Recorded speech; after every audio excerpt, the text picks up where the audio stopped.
chase the leading us, and love is all we'll ever trust. Yeah, no, I don't wanna waste what's left, and on we'll go. Welcome to education for all. उम्मीद है तमाम दोस्त खैरियत से होंगे। तो आज से एक स्पेशल सीरीज़ का सिलसिला शुरू होने जा रहा है, क्योंकि बहुत से दोस्त रिक्वेस्ट कर रहे थे कि सर हेड मिस्ट्रेस का पेपर होने जा रहा है सितंबर में, सीनियर टीचर जनरल लाइन का, सीनियर टीचर बायोलॉजी का, बॉटनी का, लेक्चरर हजरात का पेपर होने जा रहा है। तो सर हमारी कोई रहनुमाई फरमाएं। तो इसलिए हमने सोचा कि एक स्पेशल सीरीज़ आपके लिए लेकर आएँ, जिसमें आप लोग बहुत कुछ सीख सकें।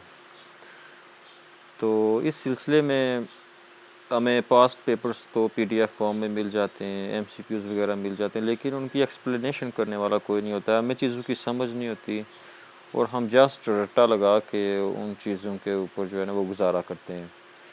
तो इसलिए जो हम आपके लिए स्पेशल सीरीज़ लेके आए, इसमें हम पास्ट पेपर्स को हम सॉल्व करेंगे और चीज़ों को हम समझने की कोशिश करेंगे। हम कंसेप्ट्स को बिल्ड करने की कोशिश करेंगे कि हमारे जितने ज़्यादा कंसेप्ट्स बिल्ड होंगे, इतना ज़्यादा जो है हम पेपर को अच्छे तरीके से कर सकेंगे। तो चैनल पर नए आने वाले दोस्तों से गुजारिश है कि अगर आपको ये वीडियो पसंद आए तो इसको सब्सक्राइब कीजिएगा, लाइक कीजिएगा, अपने फैमिली फ्रेंड्स के साथ इस चैनल को शेयर कीजिएगा ताकि उनका भी कुछ फ़ायदा हो सके। तो आज से हम ये स्टार्ट ले रहे हैं और ये जो स्पेशल सीरीज़ है ये हर तरह के जो एग्ज़ाम होने वाले हैं सब के लिए मुफीद है। तो आज हम हेड मिस्ट्रेस का पास्ट पेपर हम सॉल्व करेंगे और इसको समझने की कोशिश करेंगे। तो आप सब ने हमारे साथ सितंबर तक जुड़े रहना है और कोई भी क्लास आपने मिस नहीं करनी। बेल के आइकन को हर सूरत में आपने प्रेस करना है ताकि जो भी लेटेस्ट वीडियो है आपको फौरी तौर पे मिलती रहे। तो आज हम इस पेपर को सॉल्व करेंगे। तो इसका पहला एमसीक्यूज़ है हमारा आज का हेड मिस्ट्रेस का पेपर का कि rearrange the steps in decision making process logically. आपने रीअरेंज करना है इन स्टेप्स को डिसीजन मेकिंग प्रोसेस के हवाले से। तो डिसीजन मेकिंग प्रोसेस क्या है कि जब भी हम कोई प्रॉब्लम फेस करते हैं या जब भी कोई प्रॉब्लम अकर होती है, तो ज़रूरी तो नहीं होता कि हर बार एक ही तरह की प्रॉब्लम आएगी। हर बार प्रॉब्लम की नेचर अलग अलग होती है। जिस जगह पे वो अराइज़ हुई होती है वो कंडीशन भी अलग अलग होती है। तो हमें कभी भी कोई डिसीजन लेना होता है किसी ऑर्गेनाइजेशन के अंदर, तो जब हम इन चीज़ों को ध्यान में रखते हुए एक सेट प्रोसीजर को फॉलो करते हैं तो इसके हिसाब से जल्दी डिसीजन करने की कोशिश करते हैं। तो ये होता है डिसीजन मेकिंग प्रोसेस। इसके कुछ स्टेप्स होते हैं कि आप किसी प्रॉब्लम को सॉल्व करने के लिए आप कौन कौन से स्टेप्स ले रहे हैं। तो इसमें आइडेंटिफिकेशन ऑफ प्रॉब्लम है कि जो प्रॉब्लम है आप उसकी डीपली जाएं उसमें कि कितना कितना आप प्रॉब्लम को एलैबोरेट कर सकते हैं।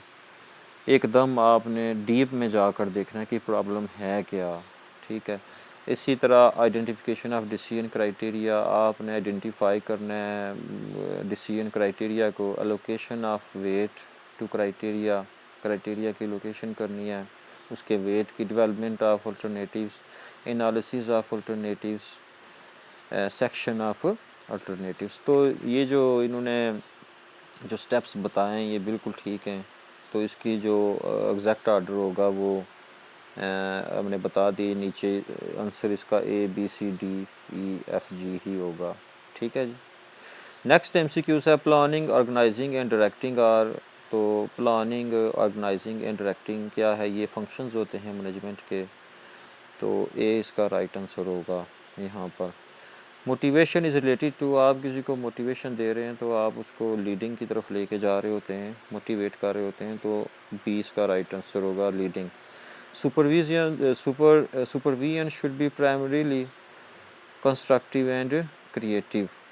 इसका भी बी आंसर बिल्कुल ठीक है यहाँ पर। इसके बाद है जी कि स्कूल बजट इंक्लूड, स्कूल के बजट में क्या क्या चीज़ें आ जाती हैं। ठीक है।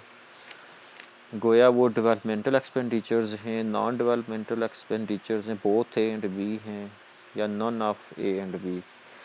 तो डेवलपमेंटल एक्सपेंडिचर्स क्या होते हैं, जैसे गवर्नमेंट जो है हॉस्पिटल्स, स्कूल और कॉलेजेस, यूनिवर्सिटीज़ वगैरह में जो एक्सपेंडिचर करती है ताकि प्रोडक्टिविटी हो, प्रोडक्टिविटी में इजाफा हो, ठीक है, हॉस्पिटल्स में, स्कूल्स में, कॉलेजेस में, यूनिवर्सिटीज़ में। तो ये हमारे डेवलपमेंटल एक्सपेंडिचर्स होते हैं जिसमें प्रोडक्टिविटी में इजाफा होता है। और नॉन डेवलपमेंटल एक्सपेंडिचर्स कौन से होते हैं, अगर हम इसकी हम डेफिनेशन देखें तो non developmental expenditure of the government relates to non developmental activities of the government. It does not arise the productive capacity of the nation. This includes expenditures on administration, police and military, law and order, collection of taxation, interests on loans, payments of old age pensions, etc. तो जो non developmental expenditures होते हैं इससे क्या होता है जी कि प्रोडक्टिविटी नहीं होती है, प्रोडक्टिविटी में इजाफा नहीं होता है। जैसे कि आप देख लें कि इसमें क्या चीज़ें आ जाती हैं, जो एक्सपेंडिचर एडमिनिस्ट्रेशन पर होते हैं, पुलिस पर होते हैं, मिलिट्री पर होते हैं, लॉ एंड ऑर्डर के ऊपर ओबे करवाने के लिए आप जो एक्सपेंडिचर कर रहे होते हैं, ठीक है, जो आप पेंशन्स दे रहे हैं लोगों को, तो ये नॉन डेवलपमेंटल एक्सपेंडिचर्स में आ जाती हैं। आपकी पेमेंट्स हो गई, आपकी वेजेस हो गई, ठीक है। तो as compared to developmental expenditures, तो अब हम स्कूल के जो डेवलपमेंटल एक्सपेंडिचर हैं उनकी अगर हम बात करें तो ज़ाहिर सी बात है, आप स्कूल में जो फर्नीचर वगैरह आपने लाया हुआ है, ठीक है, आप वाइट बोर्ड वगैरह, मार्कर वगैरह हो गए, तो ये सारे जो हैं ये आपकी प्रोडक्टिविटी में इजाफा करते हैं, आपकी प्रोडक्टिविटी इससे बेहतर होगी, तो ये डेवलपमेंटल एक्सपेंडिचर्स में आते हैं। जबकि नॉन डेवलपमेंटल एक्सपेंडिचर्स में आ जाता है कि फ़र्ज़ किया कि कोई पॉलिटिकल लीडर आ जाता है, कोई बड़ा ऑफिसर आ जाता है, उसकी चले आपने जो खिदमत की, उसकी सर्विंग की, ठीक है।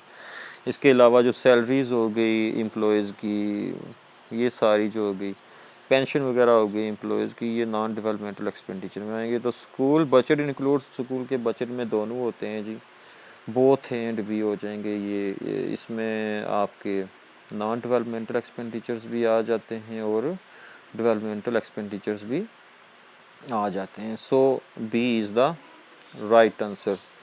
According to John Dewey, education process has two sides. John Dewey के मुताबिक एजुकेशन का जो प्रोसेस है उसकी दो साइडें हैं, टू साइड्स हैं। वो कौन सी हैं? सोशोलॉजिकल एंड सेकंड कौन सी है जी? सेकंड है साइकोलॉजिकल। तो ये B is the right answer, sociological and psychological is your right answer.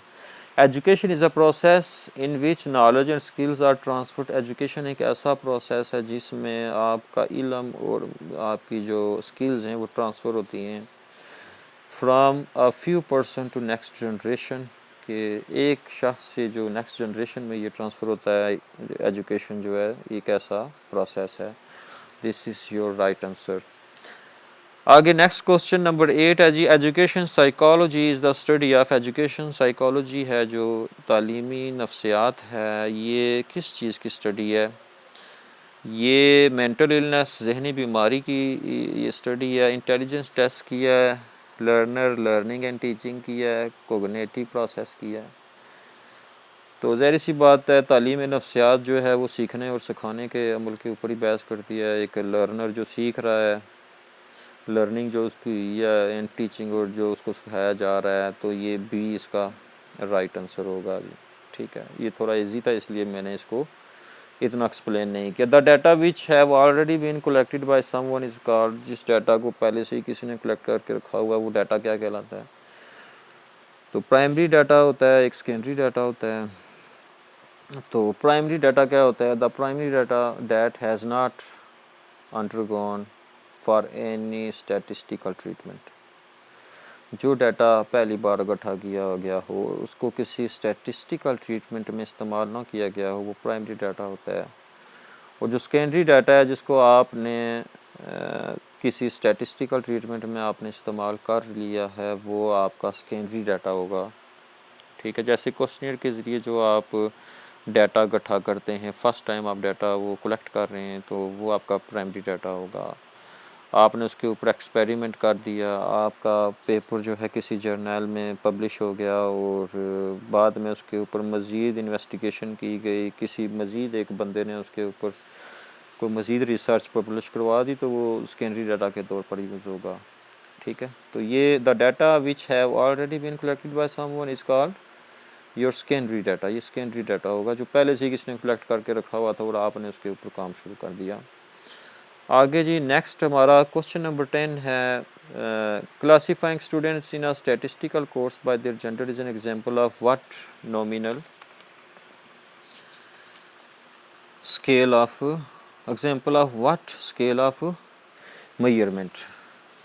के बच्चों को आपने क्या किया जी, स्टूडेंट्स को आपने एक स्टैटिस्टिकल कोर्स में उनके जेंडर के एतबार से आपने रखा, ये किस किस्म के स्केल की मेजरमेंट है।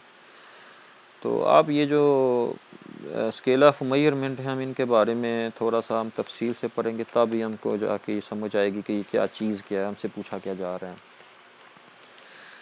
तो नॉमिनल जो स्केल ऑफ मेजरमेंट है, तो नॉमिनल स्केल में हम डाटा को मुख्तलिफ कैटेगरीज़ में बिलाशुबा बिला इम्तियाज़ ग्रुप कर देते हैं। ठीक है, कोई तफरीक नहीं होती उसमें, और हर कैटेगरी में जो डाटा होता है या जो ऑब्जेक्ट्स होते हैं उनको आइडेंटिफाई करने के लिए नंबर्स को एज अ टैग या लेबल्स को यूज़ करते हैं। ठीक है, फॉर एग्ज़ाम्पल हम ये कह सकते हैं कि जेंडर के एतबार से हमने क्लासीफाई किया डाटा को, कंट्री के एतबार से, जैसे प्लेयर, या आप देख लें कि प्लेयर्स की जो टी शर्ट्स होती हैं वो उनके पीछे भी नंबर्स वगैरह लगे होते हैं कि फ़लाँ नंबर की शर्ट जो है फ़लाँ प्लेयर ने पहनी हुई है, तो उसके पीछे एक पूरी पर्सनालिटी होती है। ठीक है, इसी तरह या फिर आप मेल्स जो हैं उनको आप नंबर 1 कैटेगरी में रख लेते हैं एंड फीमेल्स को नंबर 2 कैटेगरी में क्लासीफाई करते हैं। आप डाटा को जस्ट आप मुख्तलिफ कैटेगरीज़ में आप रखते हैं उनकी आइडेंटिफिकेशन के लिए। ठीक है, नंबर्स को हम एज अ टैग या लेबल के तौर पर हम यूज़ करते हैं नंबर्स को, सिर्फ ये बात याद रखने की है।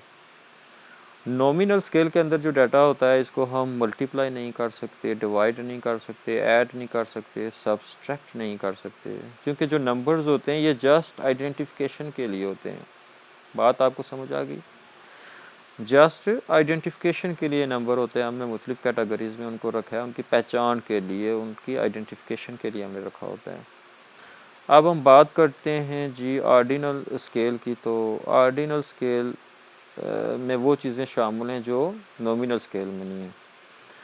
अब हमने नॉमिनल स्केल में डाटा को इसकी हमने रेटिंग नहीं की थी, इसकी हमने रेटिंग नहीं की थी। ठीक है, ना ही रैंकिंग किया हमने इसकी। ऑर्डिनल स्केल में हम डाटा की रेटिंग भी करते हैं और उसकी रैंकिंग भी करते हैं। अगर हम शॉर्ट डेफिनेशन इसकी देखें ऑर्डिनल स्केल की, तो ordinal scale is to measure variables in a natural order such as rating और रैंकिंग। ठीक है, कि हम डाटा को रेटिंग और उसकी रैंकिंग कर रहे होते हैं। जैसे एक कॉलेज में मुख्तलिफ किस्म के तलबा होते हैं, तो उनके रिज़ल्ट की बेस पे हम उनको फ़र्स्ट पोजीशन, सेकंड पोजीशन और थर्ड पोजीशन हम दे रहे होते हैं। ठीक है, अब हम उनको फ़र्स्ट, सेकंड और थर्ड पोजीशन इसलिए दे रहे होते हैं कि फ़र्स्ट पोजीशन वाला बच्चा जो है ये क्लास में सबसे ज़्यादा लायक है, तो ये फर्स्ट नंबर पर है। सेकंड नंबर पर जो बच्चा आया है ये क्लास में दूसरे नंबर वाला सबसे ज़्यादा लायक बच्चा, और थर्ड जो पोजीशन में आया है ये तीसरे नंबर पर सबसे ज़्यादा लायक बच्चा है। तो हम क्या बच्चों को हम उनको रैंकिंग दे रहे होते हैं, ये इनके रैंक्स हैं। या फिर हम किसी कंपनी में एक सर्वे कर रहे हैं, कंपनी है हमारी, और हम उसमें सर्वे कर रहे हैं कि how satisfied are you with our services, आप कितने सेटिस्फाइड हैं आपने हमारी सर्विसेज से। ठीक है, हम एक क्वेश्चनियर डेवलप करते हैं, उसमें हम कुछ क्वेश्चन वगैरह ऐड करके हम वहाँ पे कुछ ABCD उसके ऑप्शन भी दे देते हैं MCQs टाइप, कि आप टोटली सेटिस्फाइड हैं, सेटिस्फाइड हैं, या आप डिससेटिस्फाइड हैं या टोटली डिससेटिस्फाइड हैं। तो हम क्या कर रहे हैं यहाँ पे, हम यहाँ पे इसकी हम रेटिंग कर रहे हैं कि हमें ये पता चल सके कि हमारी कंपनी जो है कितने लोग इसमें सेटिस्फाइड हैं। अब बात आ गई जी तीसरे नंबर पे हमारा जो है इंटरवल स्केल है। इंटरवल स्केल में क्या होता है कि यहाँ पे हम इंटरवल के हवाले से बात करते हैं। पीछे हमने बात की first position, second position, third position की बात की, लेकिन हमने ये नहीं बताया कि इन तीनों बच्चों के दरमियान में इंटरवल कितना है। ठीक है, हमें ये नहीं पता। बात समझ आ गई आपको? दो डाटा पॉइंट्स के दरमियान जो इंटरवल होता है वो इक्वल होता है। फॉर एग्ज़ाम्पल अगर हम टेम्परेचर की मेजरमेंट की एग्ज़ाम्पल लें, ठीक है, इसके ऊपर इक्वल इंटरवल है, जैसे 25 से 25 to 30 degree, 30 to 35, 35 to 40 degree centigrade के इंटरवल्स बने होते हैं, तो ये इक्वल होते हैं। इंटरवल स्केल में वैल्यू ज़ीरो भी हो सकती है और -0 भी हो सकती है। बात समझ आ गई आपको? तो यहाँ तक आप समझ गए होंगे। अब रेशो स्केल क्या है जी? रेशो स्केल के अंदर nominal scale, ordinal scale, interval scale सब की प्रॉपर्टीज़ होती हैं। अगर हम बात करें, पहले हमने पढ़ा है कि नॉमिनल स्केल के अंदर हम डाटा को मुख्तलिफ़ कैटेगरीज़ के अंदर ग्रुप करते हैं।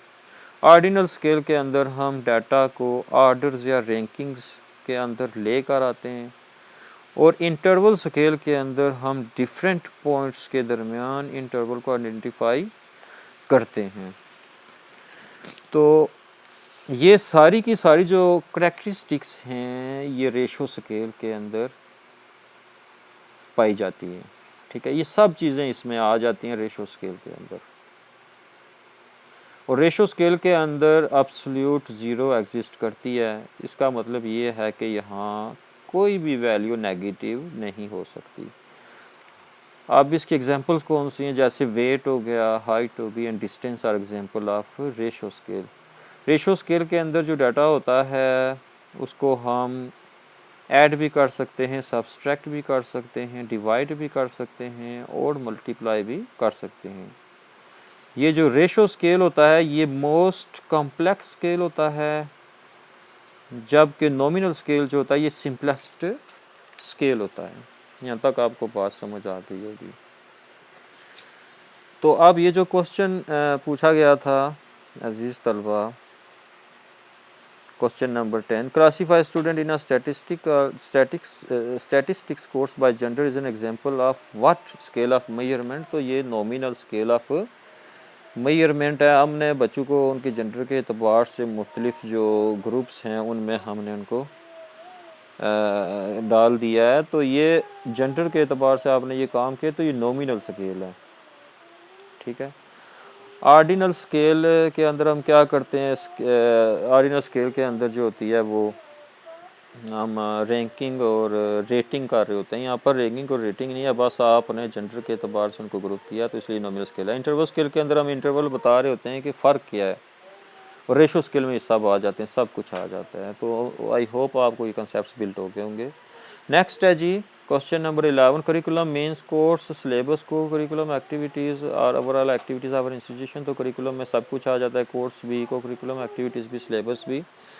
तो बेस्ट ऑप्शन यही होगा कि overall activities of an institution, D is the right answer. आगे क्वेश्चन नंबर 12 है, an outline of topic of a subject to be covered in a specific time is called. एक मखसूस वक्त के अंदर जो आप एक टॉपिक या आउटलाइन को कवर करते हैं वो क्या कहलाती है? वो सिलेबस कहलाती है। इतनी एक्सप्लेनेशन की ज़रूरत नहीं, आसान एमसीक्यूज़ है। The factors that affect the development of curriculum are called. Factors जो करिकुलम की डेवलपमेंट को अफेक्ट करते हैं वो कौन से हैं? वो फाउंडेशन ऑफ करिकुलम होती हैं, ये आप सबको पता है। आगे हमारा क्वेश्चन नंबर 14 है जी,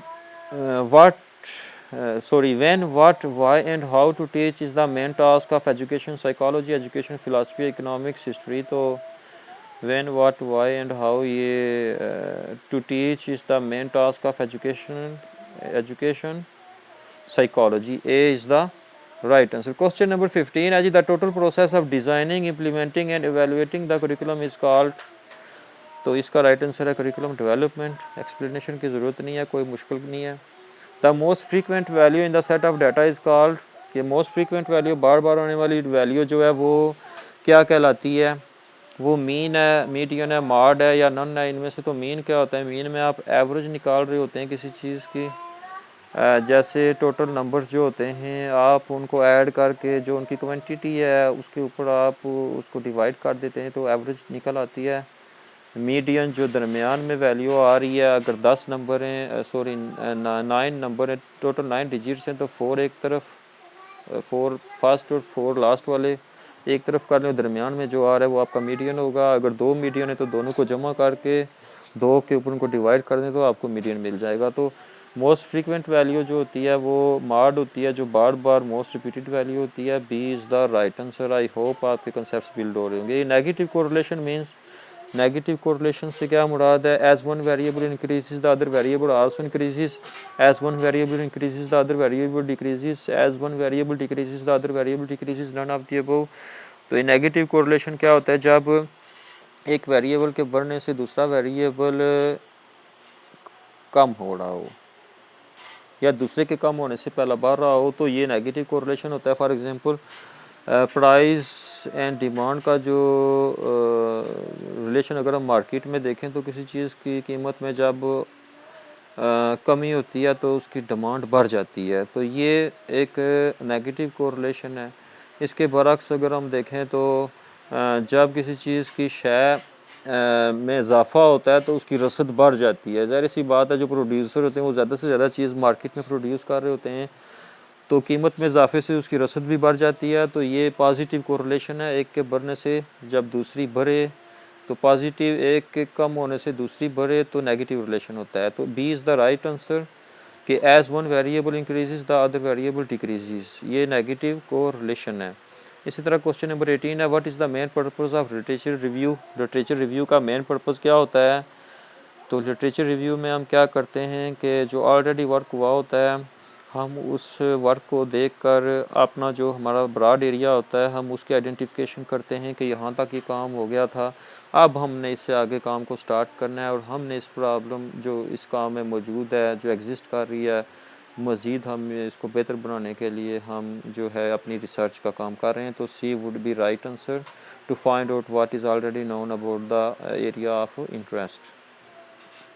आगे हमारा नेक्स्ट क्वेश्चन है जी कि which of the following provide solid foundation for theoretical framework? एक थ्योरेटिकल फ्रेमवर्क के लिए सॉलिड फाउंडेशन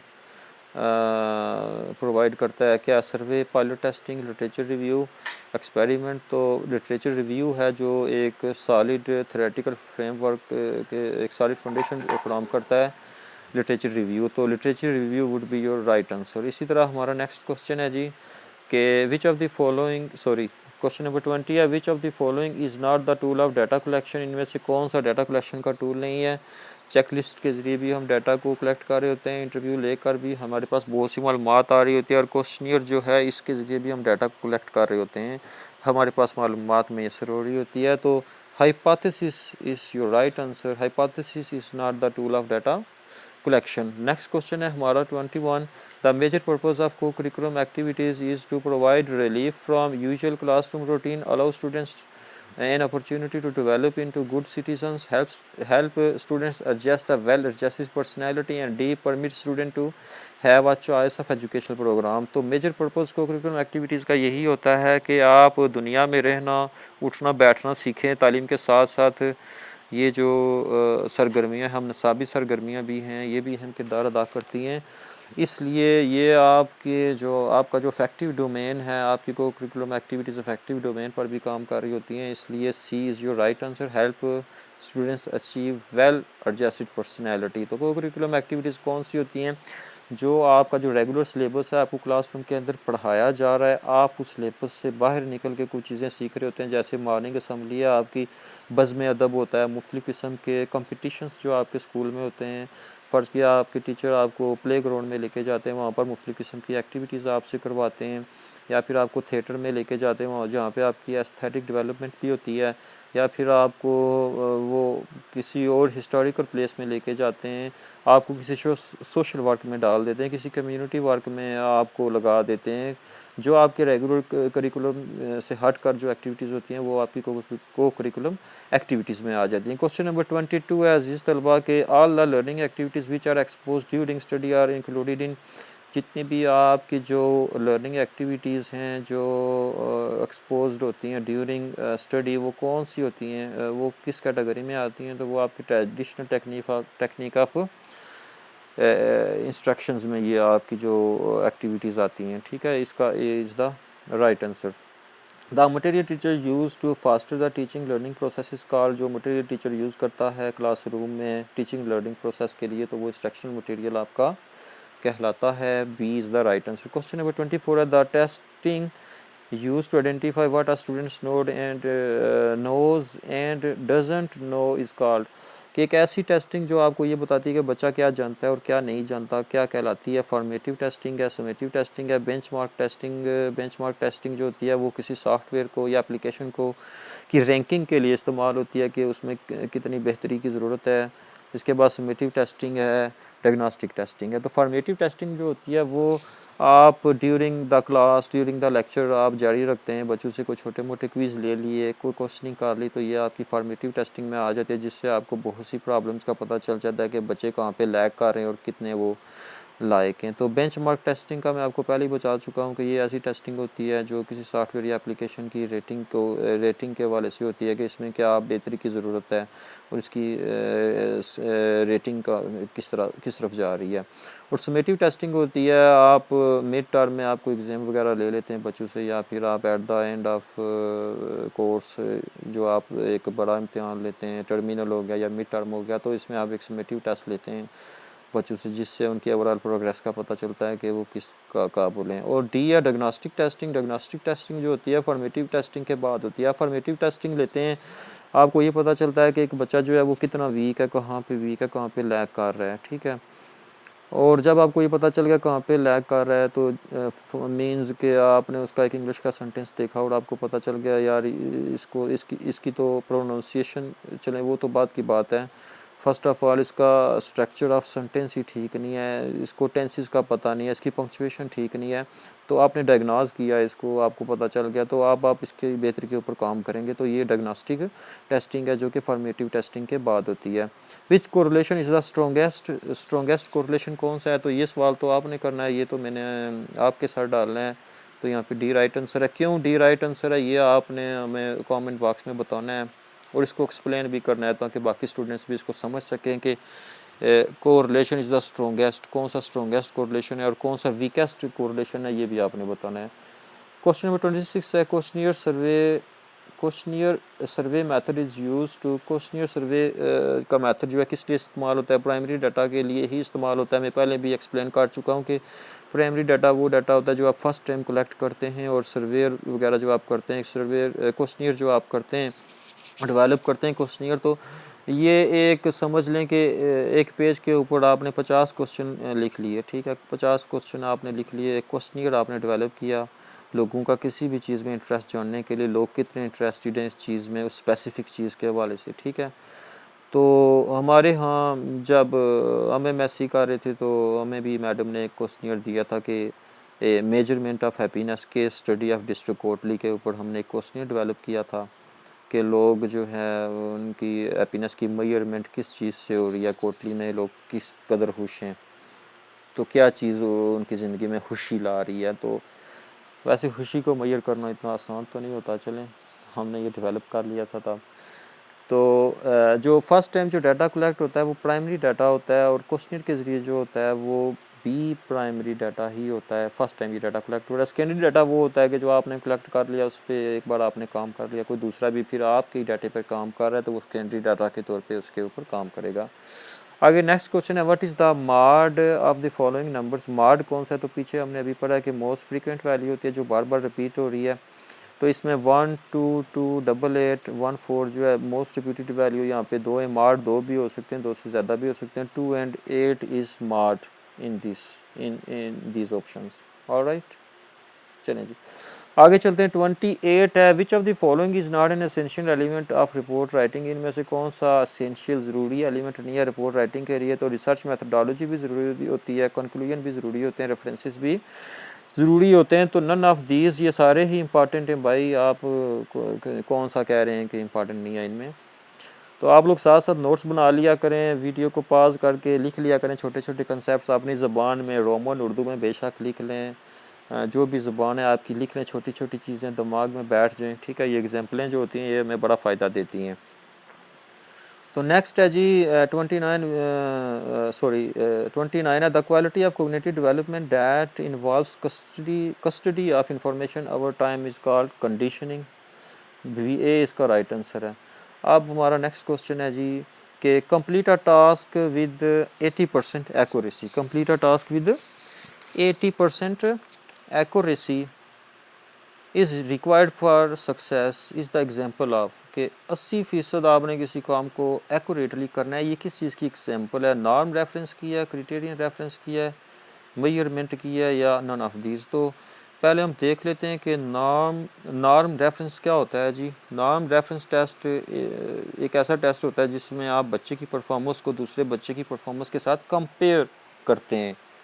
यहाँ हम एक बच्चे की परफॉर्मेंस को देखेंगे कि इसने दूसरे बच्चे से कितना बेहतर परफॉर्म किया है, उस बेस पे हम उसको ग्रेड्स देंगे, और जो ग्रेड्स होते हैं वो रिलेटिव ग्रेड्स कहलाते हैं या रिलेटिव ग्रेडिंग कहलाते हैं, और इस मेजरमेंट को बोलते हैं नॉर्म रेफरेंस मेजरमेंट।